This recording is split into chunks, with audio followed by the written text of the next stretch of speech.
gun. Aye, sir. High Impact started off doing, Ratchet and Clank Size Matters and moved on to Secret Agent Clank.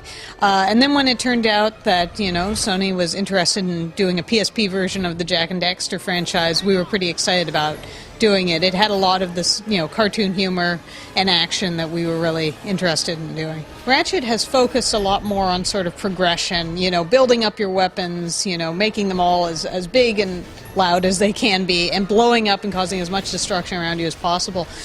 Jak is much more precise in that. It's a really interesting sort of action game. A lot more platform heavy, so a lot more skill heavy in that respect. And while it does have combat, the guns and stuff, again, are much more focused. They have a smaller number of guns and focus a lot more on what those specific abilities are rather than on just building them up.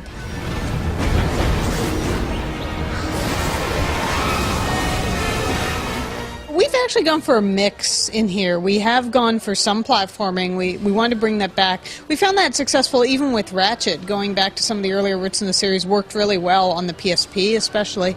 But in general, we still wanted to focus on combat. And in fact, we integrated a lot of new features to support that. So one of the things we really wanted to look at in Jak PSP was customization. So in this game, actually, Jak can customize a set of eco skills. He can go down different trees, sort of buy different skills, and focus, Jak in the direction that you're interested in playing him. There's also customization in the aerial combat in the game. We have a lot of flight combat, and you can outfit your different planes with, mods, with weapons that make them, turn faster or have interesting, firing effects, and really focus on exactly how you want to approach any situation.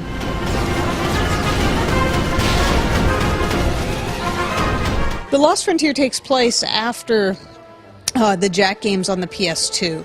So what's happening is Eco is running out in the world, and basically the people in Haven City have sent Jak and Kira and Daxter off to what's called the brink, the edge of the world, to figure out, where there might be new eco sources. And when they've gone out there, they've discovered sort of whole new civilizations. The world's all broken up, so everyone flies everywhere. There are sky pirates. There's a new civilization called the Europans they also encounter. And they're basically trying to navigate their way through this unfamiliar territory to find the new source of eco.